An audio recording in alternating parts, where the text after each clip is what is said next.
I'm JinJa Birkenbeuel. And I'm Esther Ikoro, and we're the hosts of the Honest Field Guide podcast. Entrepreneurship is no joke. The journey is full of anticipation, failure, hope, and disappointment.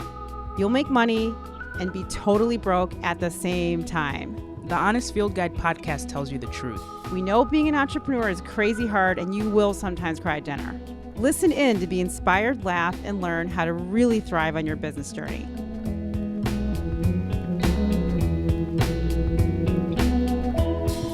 Hi, JinJa. Hey, Esther. How's it going? We have been killing it with the podcast lately, if I do say so myself. Oh, my gosh. Yeah. I mean, definitely we need to pat each other on the back. Yeah, I can't reach you, though. You're all the way over I there. know, okay. But it's been a lot of fun. I mean, we've been rolling for a while now and meeting some really interesting people, hearing fascinating stories around entrepreneurship.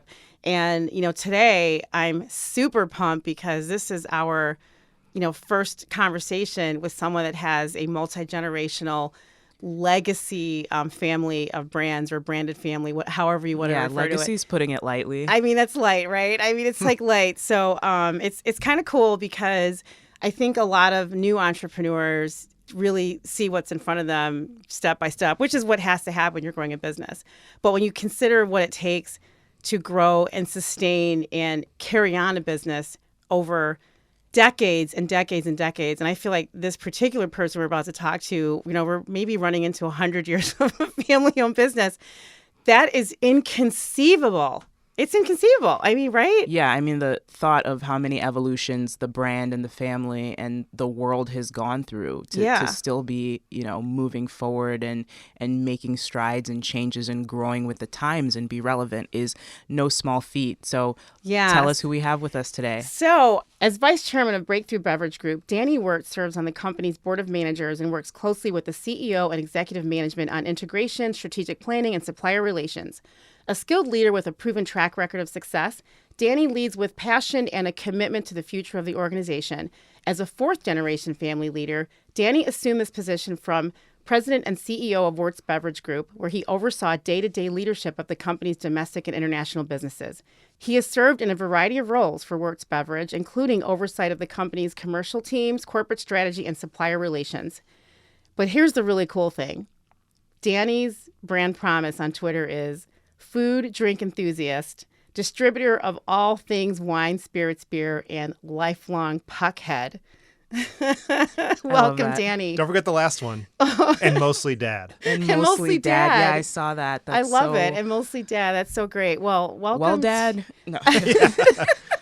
I will not get into parenting in this conversation. That's a whole nother. Is that a whole nother podcast? Well, talk about parenting. In family business, there's a lot of intersection between, your personal life, your family life, and business. But maybe that's for another session. Well, I mean, we can start off in talking about this. I mean, one of the things I wanted to understand is, your fourth generation of the Wirtz family of businesses. Mm-hmm. And I'm curious, are you teaching your own children about entrepreneurship, or are you showing them what it looks like, or is it even coming up yet? What's happening with that?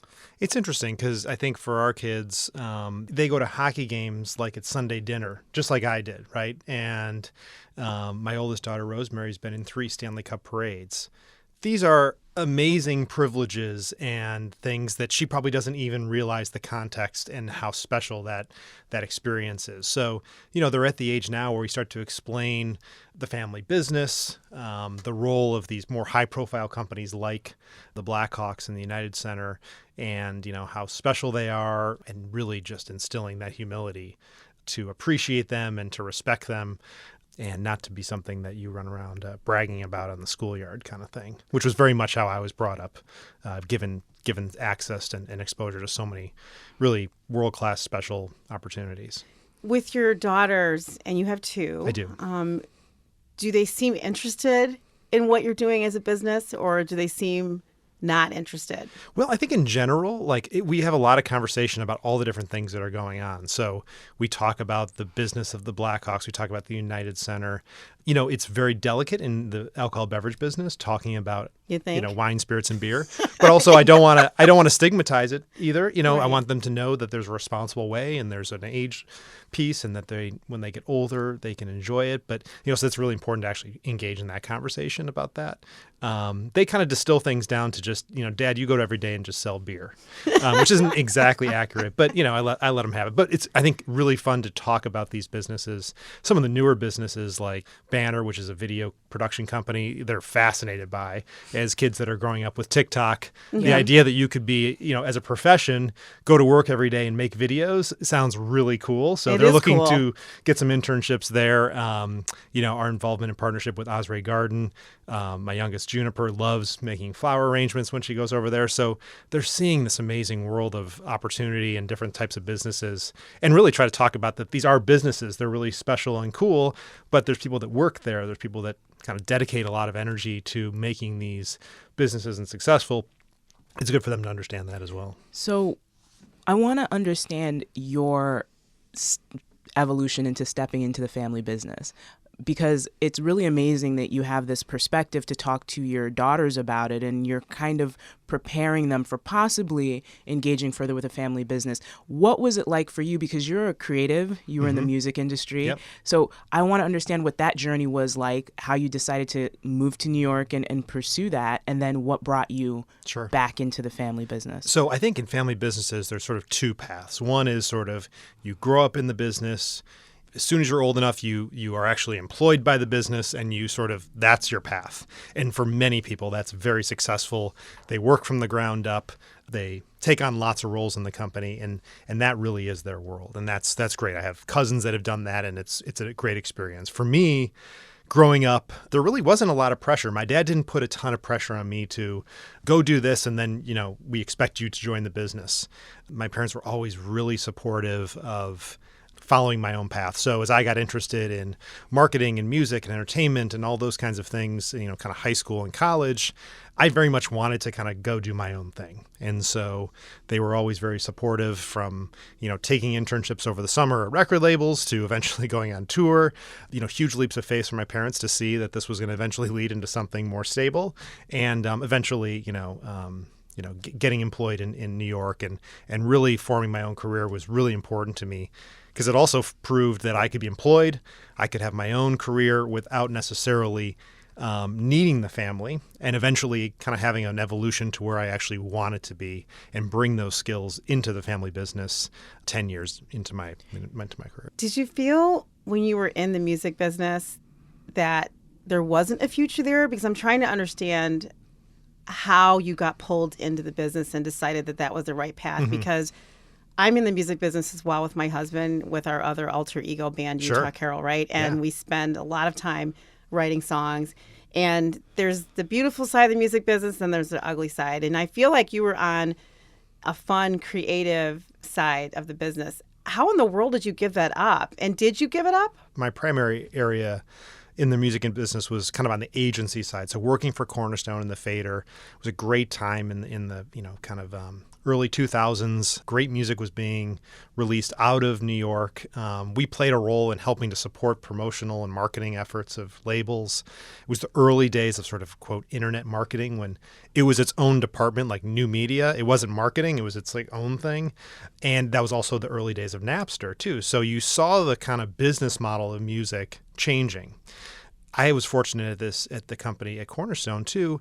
It was early days, and they were one of the first agencies that really started to bring brands into music, and then sort of be that sort of credible broker to bring artist partnerships together. Now, today, that is like commonplace, and all that credibility issue is sort of, off to the side. Bands and artists are obviously embracing brands, and there's collaborations and all that kind of stuff. But back in the day, it wasn't always so obvious.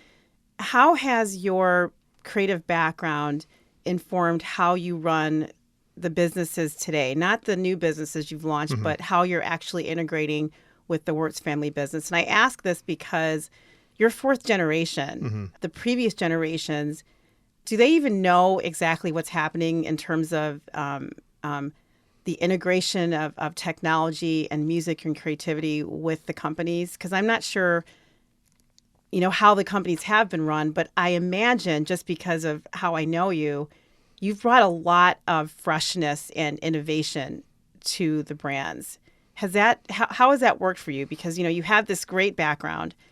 Well, your predecessors didn't have that, right? I mean, they weren't living in a loft in London, no, in the music business. But in these multi-generation businesses, I think each generation brings something new to the table, the ones that are successful. And I think actually the more successful ones, each generation brings that different perspective. In this day and age, we are in an era of disruption. We're in an era of so much technology influencing every single business. There's not a business that doesn't have that.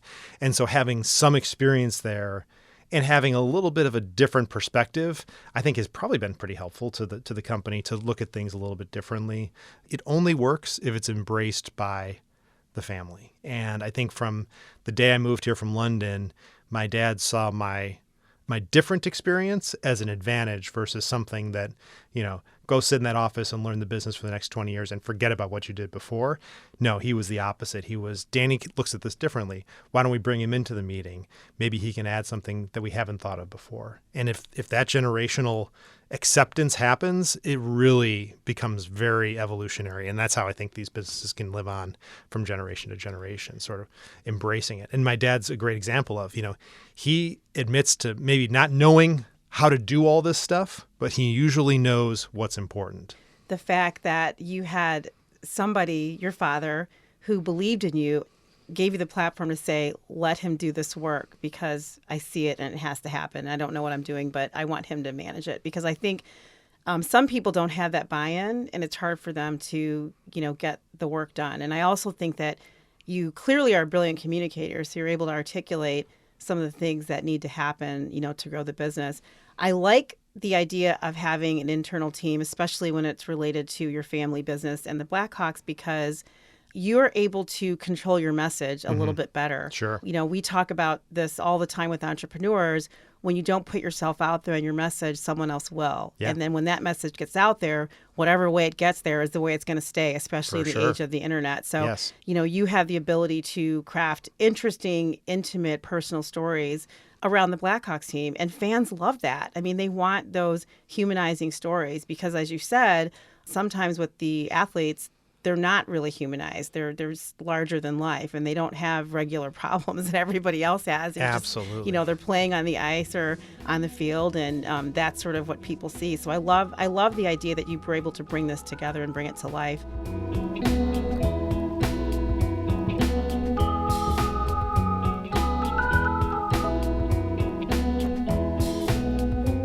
I do want to talk about entrepreneurship a little bit. So you are the fourth generation.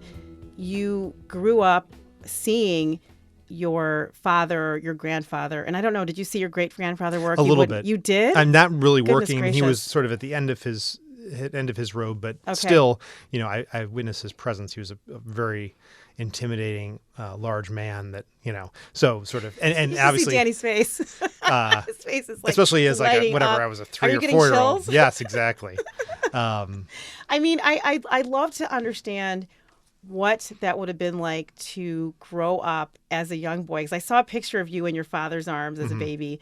What it was like to grow up in an intense environment of business and entrepreneurship. I mean, I just know how I am as a business owner with my own children. And sometimes they're really confused by how much I work. They just think you don't love us because you're working so much. Sure. I love what I do. I'm passionate about the work. What could have it been like when you were a kid, seeing all of this happening? Amazing experiences, great opportunities. But at the same time, there were lots of different eras. I'll put it that way, right? So we're talking about eras of, intense working, sitting at a desk, doing work, right? Bleeding into some of the personal time, right? You're talking about very patriarchal constructs, right? So, not everything was not always great. But that's for the times, right? And so you'd hope that each generation shifts a little bit. On the work-life side, I mean, I think for my dad, he was taken away from the family a lot because of work, maybe more than needed to be, and he would admit that, right? Boundaries between him and his dad about when was work time and when was personal time were not really respected. And so for my dad and I, for example, he doesn't bother me on the weekends about work stuff. He won't drag me down away from my family. And I think that just that awareness allows the business and the family dynamics to continue to grow in a healthy way, as opposed to kind of it being this overbearing weight of the world of the family and the business on your shoulders. That's where family businesses probably suffer. So when you think about when you were growing up, it was normal to you having generations of the men working and building the business. What was the conversation like in terms of succession for you? Because I think when I talk to entrepreneurs now and business owners now, especially ones that are maybe 20 or 30 years in, I'm astonished that no one has ever had a conversation about what happens to the business if I decide to leave it or something happens where I have to. Right. Did you have conversations like that? Because this is actually important for businesses that are growing quickly. One person, and there's wealth being developed seemingly overnight. Yeah. I think, again, with each generation, it becomes more open, right? So I think there was a plan set. My great-grandfather actually had a very specific plan, and his intention back, in the 40s and onwards was to build a company that could be passed down for future generations. And it was never about one person getting wealth or one branch of the family. It was about each generation essentially being a caretaker and handing the land over, so to speak, to the next generation in a better place than they left it, right? So that sort of underlying philosophy was there. Now, the practicalities of who's in charge and who's next and all that kind of stuff was a little more opaque, but it was very clear to those that were in the succession line. And I think now we have a much greater conversation around how do we build up the next generation of family, of management, of all those things. I think succession in general, both family and on the management side, is a much more open process than it used to be. Having conversations with people about what their path looks like and being able to plan for that and provide a successor and proper transitions versus, sometimes even for the employee, they felt obliged to sort of work until they died at their desk. I think that's changed a lot. So we have a lot of conversations, not even as much about individuals, but more about how do we continue to grow this business for the next generation and make some plays and bets and sort of strategy that will not actually affect my generation and four, but probably my kids and their kids. When I first hired my first employee, it was scary to me. I was like, oh my gosh, I'm responsible for someone else's life and their money. Yes. And, you have all these thoughts that I have so much responsibility, not only to my own family, but I've got a bunch of other people to take care of. And then they have to take care of people. And then they have to take care of people. That becomes a lot. I think that actually for a family like ours that has been in business for so long, that ends up becoming one of your main drivers. It actually becomes less about your own family and, frankly, about the responsibility. So in Beverage, we employ about 7,200 people, right? And we've seen generations work for our company and then their kids work for our company. And that's intense. And you see, it's beautiful, and you see the children of, employees that have put their kids through college and now they're professional and you remember they were born. That's really what makes these businesses really special. And for young businesses, so in the case of Banner, for example, we've got a young workforce, but, we're going to have to think through. It's one thing to sort of get your employees on board when they're in their 20s and it's their first job. But how are you an employer when they now have dependents and they're in their midlife, and how are they developing their careers and how are they being compensated and all those kinds of things? How are they planning for retirement? Those are real life stuff that, in a life cycle of a company you have to think about. Thankfully, for a young company like Banner, I do have some experience in some of the more traditional businesses to help them figure out, how they think about their workforce as they start to age and because that responsibility is probably one of the most important things, as a business owner you take on, and to do it right, has to go hand in hand with your own personal success or the success of the company. And, our mantra is if you put the company first, everything will follow. And I think if you really create a healthy environment and a healthy company for, then the employees benefit from that. So, and it's a great responsibility. I wouldn't trade it for anything. With all of this legacy and all of this responsibility, what keeps you up at night? What are your fears? What gives you anxiety, and how do you work through that? I think it's pace of change. I personally have a pretty high threshold for change, and I actually am inspired by it. But at the same time, I know that, moving battleships can be really tough. There's something refreshing about companies like Banner and Verrier that are small.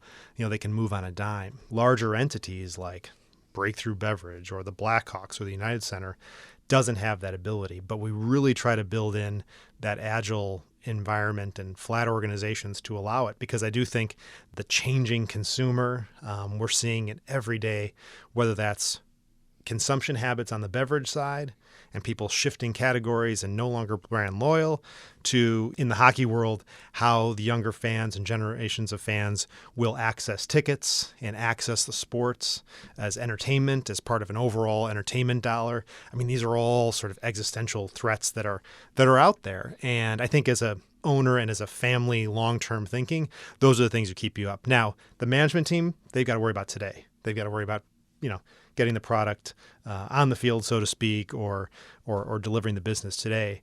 But some of the things that we do is have to think about, what does this look like 5, 10, 20 years down the road?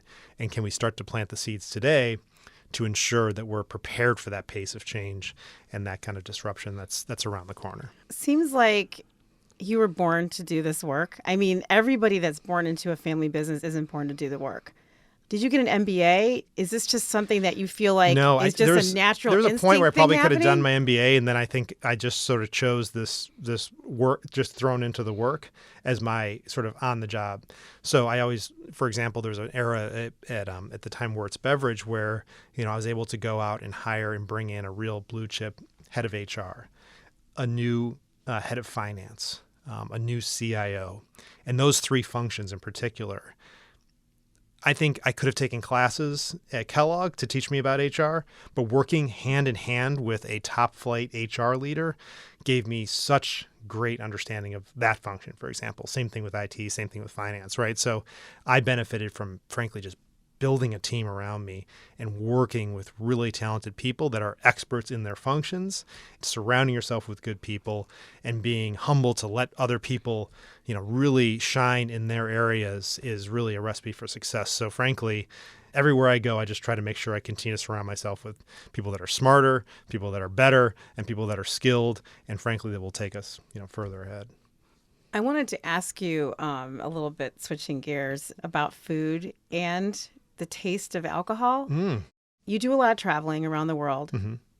Are you traveling for food, or are you traveling for alcohol to taste different things? How are you curating the types of beverages and the types of foods that come into your, Wirtz family business ecosystem? So you probably are referring to whatever persona I may be portraying on social media. On Instagram. But make no mistake, there's like a day of meetings before you get to have the nice dinner or whatever. So anyway, but look, I think the beverage alcohol industry, has changed so much.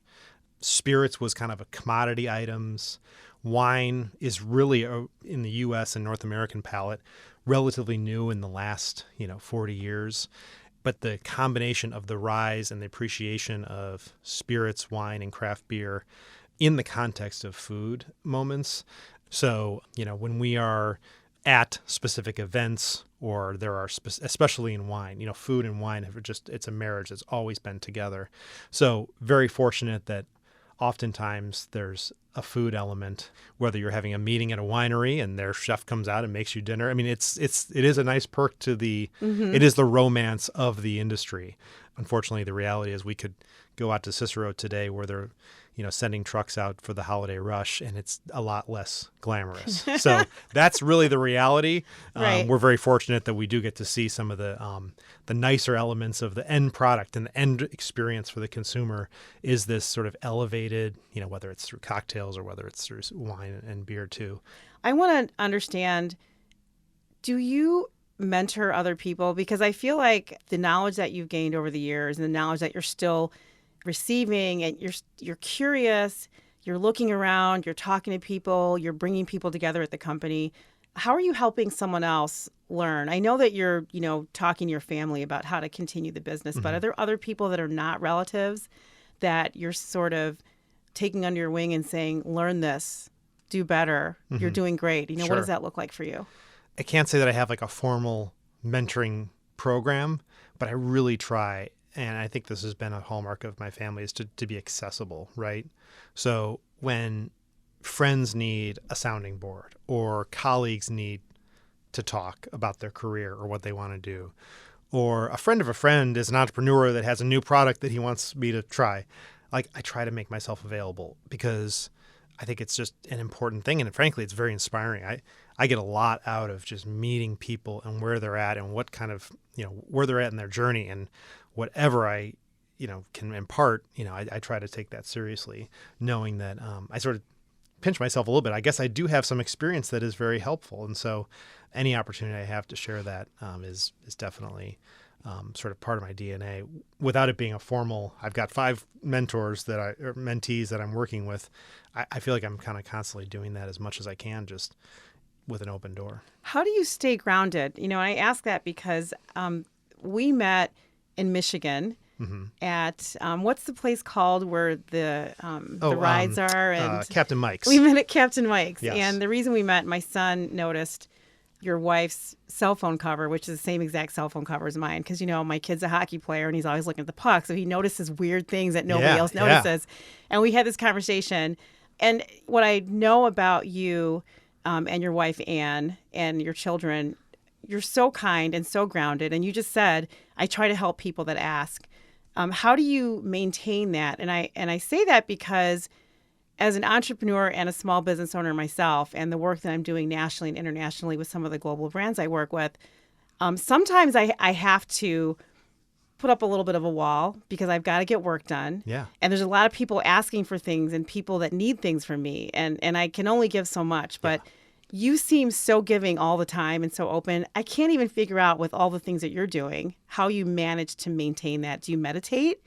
Are you just sitting back, having an old fashioned at the end of the night? What does it take for you to stay kind? Oh, it's nice you say. And I think starts with my wife. I mean, Anne is my kind of grounding rock. I mean, she's really tough on me. She does not allow me to get my head any bigger than it needs to be. And, when I walk through that door at night, I don't care what cool, successful, high profile, awesome thing I got to do as an executive in the world. I walk through that door and we got to get dinner on the table. You got to read to the kids. You got to put them to bed. You better help me out. You better do something around here. So that. You better do something around here. Yeah, exactly. What have you done for us lately? Yes. What have you? Oh, yeah. I mean, every day I have to reprove myself, but, and we have fun with that, but that really is the starting point. And I think, for me, the family grounding, and look, I love our neighborhood. I love living in the city of Chicago and just being immersed in reality, right? I don't want to run off to a bubble. I think I take with all this great opportunity and success with the grain of salt that, the world is complicated and challenging for a lot of people, and just try to stay in that space so that I remain humble and open to helping.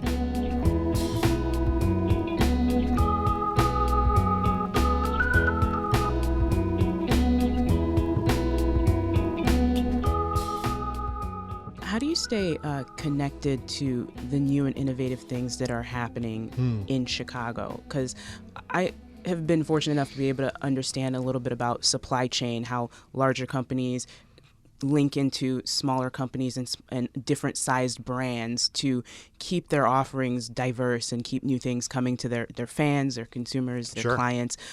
What do the eyes and ears of your business look like? Oh, yeah. I mean, you can't be everywhere at once. So I'm always interested to know how you put those tentacles out so that if there's something happening in Chicago, you know about it, the Blackhawks know about it, Banner knows about it. What does that look like for someone working with this many different entities? It ties into your other question about mentorship a little bit, in that that accessibility and having the right relationships in town with different business leaders, different colleagues, people doing exciting things, right?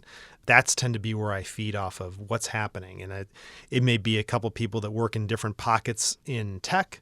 It could be people that work in sort of more traditional businesses in Chicago that I respect and learn from, and just being open and continuing to foster those relationships to keep the inflow of what's happening very much front and center, so you don't become too insular, and really trying to be very open to that. And as well as, and obviously my ventures like, with Verrier in particular, who, a very creative group of people that are sort of sometimes a couple steps ahead of the game are really inspiring to me to sort of understand where the world might be going and help inform some thinking on the business side. How do you know when you're hiring someone that's doing something that's so far off from your square of genius?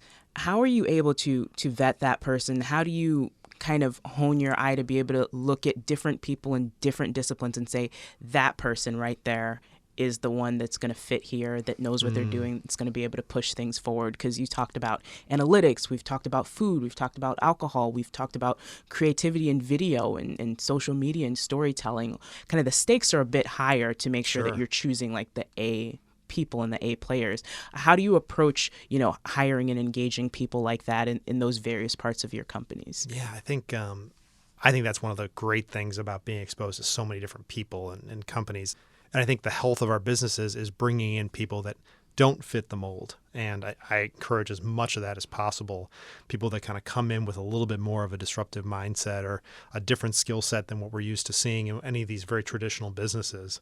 So I think it's a huge opportunity in hiring this next generation of workforce will be a huge step for us, I think, across. I mean, our businesses are, again, they're 4 generations in. They're fairly traditional if you just look at them. Real estate, sports and entertainment, beverage distribution, these are sort of tried and true. But what will reinvent them will be the people that work there. And so I'm very excited by this next generation. There's a lot of, flack that comes the way of whether you're labeling them as millennials or Gen Z. But that's the world we live in. And so we have to figure out how to adapt and invite those and include those ideas into the conversation. I have to know, what is your favorite drink and what's your favorite food? When you sit down at I'm a an bar. overthinker of everything. And this would be one of those things where it's like, well, are you talking about a summer day on the porch? Or are you talking about like by the fire? Because those will be different things. I like that, yeah. No, so I enjoy wine with food. I enjoy craft beer just as a beer drinker, and probably as a spirit, I might say gin is my favorite. So I love gin. We're like minds. I'd like to have some right now. What time is it? Hey, it's gin o'clock. Yeah. All I mean, over I the named world. one of my daughters Juniper just to give it I some know, right? perspective. So I thought you were going to say gin.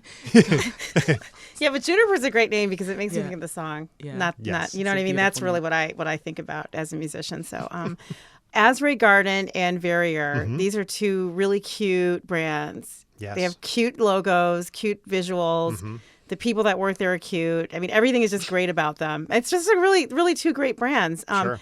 How did that really come to fruition, those 2 brands? I mean, Asbury was before you, right? Am I Sure. pronouncing that right? Asbury, yeah. Asbury. Yeah. That was before you, Oh, though, sure. right? I mean, Elizabeth Cronin. this is a woman-owned business.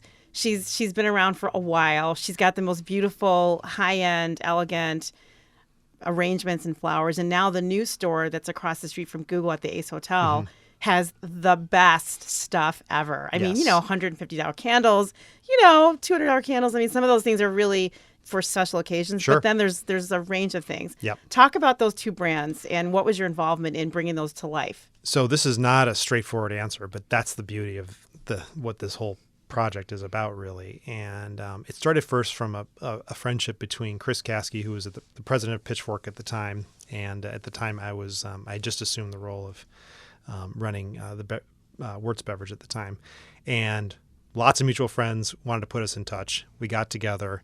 We were both kind of talking about our companies, and they were about to be, in their case, in the process of being sold to Condé Nast, and in our case, we were about to do a merger to form Breakthru. And so a lot of relatable experiences, 2 very different companies, but sort of like 2 young guys trying to figure out, how this whole thing works. Plus the fact our kids are the same age. We both play hockey, and so we just we kind of fast friends. And so over time, we had talked about different things we wanted to do and where he was going to head sort of post-Condé acquisition. I always love to share kind of entrepreneurial ideas and where they fit in, right? Were these ideas for the Blackhawks, United Center, Beverage, and things that maybe sat outside of that, and what would be my vehicle for that to happen? So through these kind of conversations and backs of napkins and things like that, Chris Caskey and then Mike Renaud, who was the creative director for Pitchfork at the time, really were developing their business plan for what would eventually become Verrier.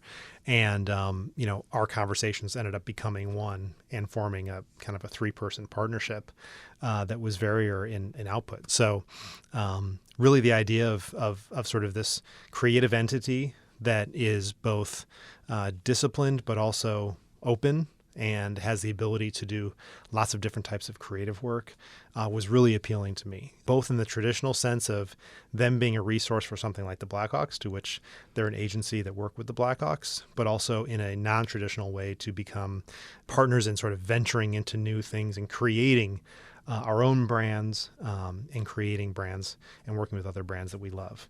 So a really somewhat esoteric, I guess, as I'm explaining it, but also it makes total sense to me where the rest of my world is so regimented. Yep. This becomes almost this free creative space, but with sort of really smart, grounded Oh, yeah. Well, you're working with brand strategists, yes, which is what I am. yeah. So, I mean, these are the types of people that you want in your circle of influence. Absolutely. Anyone that doesn't have somebody that understands brand strategy, especially when you're an entrepreneur or own multiple businesses like yourself. Yes. These are the types of people that you need to have always like at your wing all the time. So they are my wingmen. Yes. In many ways, they're my thought partners. If I have a harebrained idea of something out of the blue, or I'm kind of trying to figure out something on one of our businesses. Yeah, we don't think the same way. No. We have different thought processes. I mean, that's all why. the framework and thinking. And I mean, it's such a great and important discipline. So this entity, Verrier, then had the ability to partner with Elizabeth Cronin, who was the founder of Osprey Garden, obviously. She's amazing. She's super smart. So we just celebrated 20th anniversary of Osprey Garden, Wow. the Wicker Park store. Yeah, so it's big. You think about any retailer that's been around for 20 years in that neighborhood. Yeah. And you've seen Nike just left the area. Marc Jacobs came and went. I mean, you're talking about major retailers that have come and gone in that neighborhood. And retail's tough. her little flower shop Yeah. that sold a little bit of jewelry and some weird candles and incense, ultimately, prospered for 20 years. And we were able to partner with her and expand the Osprey brand into this new retail location in Fulton Market, adjacent to the Ace Hotel. So for us, as a collective group of partners, now not only do we have sort of the Verrier consultancy and agency model, but we have a real life retail environment. So it's a really important, especially in the creative fields where everything is sort of digital and sort of theoretical, go and stand in a retail store and watch how people shop things and watch how people interact with brands in a store. It's a great kind of analog for us in thinking about other ideas to be able to see this. So not only is brick and mortar tough, but continuing to differentiate. And I think what Elizabeth's curated is obviously an environment that is so aspirational, and you want to be part of it. The number one thing we hear in the store is, I want to live in this store. I mean, Esther, when I first brought you across the street, you were overwhelmed with sensation, right? Talk about what happened when you walked in there. Oh, yes. Person. I love beauty. When I first came to Birk, it was through the lens of literally photography and videography. And I love strategy and I love experiences. And so when I walked in, it was just every single thing that I love. And I love nature and I love scents. So it's just all of it. It was overload, probably. It's so well executed. I'm just a sucker for the execution where everything feels like it fits, that I just had to buy something. And my girlfriend says the nose ring I bought her from there is her favorite thing. Awesome. And she just it's part of her life now. So I mean, and then when we went to experience. another shop in Detroit, and you're like, oh, they copied. I mean, it's just now that you've had that experience, nothing else really stands up to it. Pretty much, that's the truth. The books that are there, it's absolutely remarkable. I want to ask you about some of your work and philanthropy. Sure. Chicago Blackhawks has a foundation. Yep. And you also serve on several boards in the city. I'd like for you to talk a little bit about that world, which is very different than the entrepreneur world, right? Sure. So absolutely. What is the Blackhawks Foundation? What is your involvement in it? And Sure. how are you bringing that to the next level? Because Yeah. I just first heard of it literally, I want to say a few weeks ago, because you posted something on Instagram. For Foundation Night. Right. For one of the games. Talk about that. The foundation used to be called Blackhawk Charities. And if you actually go way back, it started, I think my grandmother started a scholarship at Maryville. So, it always was sort of a component of the Blackhawks. But in the day and age of sort of tying, kind of social impact and giving into business's core strategy, the foundation is relatively young in that sense. So for the last 12, 13 years, we went from, I think, granting about $750,000 to well over $2 million out into the community. And goodness gracious. Really focusing on sort of health and wellness, kind of community improvement, housing, and really with a focus around the West Side. So it was primarily a granting entity. We would fundraise and then grant that money back out. In the last couple of years, when we built the Fifth Third Arena, the quick little story on that was sort of initially came as an opportunity to build a practice rink for the Blackhawks. My dad looked at the numbers just to see the amount of usage, and he said, well, absolutely not. And he goes, if we're going to do this, let's really do it right, and let's make it a community impact project. So the team will get everything they need to be successful, but 85% of the time that the team is not using it, we want to make sure that this rink is available to the community. So we have a dedicated amount of ice time and programming that is dedicated to community programs. We have established our own programs, so opportunities to bring and partner with CPS and other schools to come to the Fifth Third Arena to their sort of SEL and STEM-based programs that happen to use skating and hockey as sort of the model. And again, I don't think the objective is we're going to find the next NHL player. That would be great. That'd be awesome. Can it be Trace Birkenbeuel? That works for me. Just putting it out there. Yes. But I think it's as much about just that exposure, something new, trying something new, learning something new, being exposed to something that in their wildest dreams they were not able to have access to, is as much as actually learning how to play hockey and joining a team. So I think we're trying to create those programs that are really about the exposure and the enrichment through the kind of, STEM or SEL type programs. So I'm really excited about what we're doing over there. It's still early days. We hired a new executive director for the foundation who's got a lot of experience to really tighten up how we do things. And I think this is an aspect of sports that, of course, you can check the box, but I think more and more it's becoming critical that as a brand, as an organization, as our family, that we really make our mark and put a dent in some serious issues that we have the ability to make an impact on. Can you share some stories around when you were a little boy growing up in the Wirtz family and you were learning how to play hockey, right? I'm sure you wanted it, right? They didn't force you. Get on the ice, yeah. You know what I mean? Talk a little bit about what it was like in the family and how you sort of moved through the years and then, 18 years old and then, next thing you know, you're, in a flat in London. Sure. What was that like as a little boy?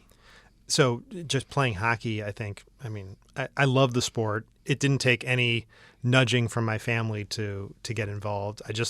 I enjoyed it. And I was kind of reflecting back, I didn't really even play competitively, meaning travel hockey, until 6th grade. So, and that was different at the time. Now it's like, you show some interest in the sport and by 5 years old, you're already traveling and playing 4 or 5 days a week. So I love the sport. I love to play. I think my family loved to watch me play. I have great memories of my dad being at my games, my grandfather coming to the games and watching me as well, and just having a really good experience. Getting more serious as I got through middle school and then in high school playing at Loyola Academy and having just amazing friends and teammates. It was a special thing to be able to do that. And then sort of quick little plug, we ended up, in my senior year, we won the state championship, the Illinois Hockey State Championship, in the first year of the United Center. So we're obviously celebrating the 25th anniversary of the United Center. So we're going to have an alumni game next year between the old guys from Loyola against the old guys from New Trier in a kind of an anniversary game. That sounds like so much fun. And what about your mom? What was your mom's sort of role with you and the family business and the entrepreneurship and watching you play hockey and, feeding you dinner and keeping you in line and, talking to you secretly at night about the family? The what was unsung that heroes like? of any I hockey know, player about is the mom. the hockey mom. I know, right? But, make no mistake, the moms make the hockey players go, right? The driving, the meals, the support. It's actually a really special thing, I think, in the sport. and I can't speak to other sports because I didn't really play much else other than hockey, but that community of moms that helps these teams and help these kids get through the season, it was incredible. I think they're scary, actually. I mean, hockey moms? Well, yeah, I guess when you say that, I was thinking of all the good Lord things. have mercy. Yeah, no, exactly. Hockey moms are scary. I mean, I'm a swim mom. Like, I feel like when I go to the hockey mom world, I'm like, whoa, these women are like really constantly intense. Getting shoulder checked. I mean, yeah, I might be. I'm going to play a little bit of the old guy. Back in my day, it wasn't like that. But I think things have gotten much more intense. As I said, I think the level of play was, while it was intense, I don't think it has the, which is only a reflection of the success of the game in Illinois, for example. Right. That there is probably a little bit more intensity with the parental involvement. But I know. I only have really good moms are memories. great. I mean, moms are great. I'm not, no shade on the moms and the sports moms, because I am a sports mom. But that's really awesome. All right. Wow. This has been an amazing conversation. Thank you so much for sharing all of these awesome stories and insights and giving us a peek into what it's like to be you. And we know that a lot of people are going to gain some amazing insights and gems from this conversation. So I'm Esther. I'm JinJa. I'm Danny. And this is The Honest Field Guide. We'll talk to you next time.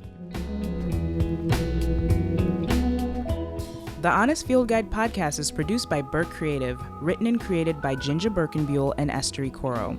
The podcast is recorded in the innovation and technology capital of the Midwest, Chicago. Original music is written by and provided courtesy of Utah Carol.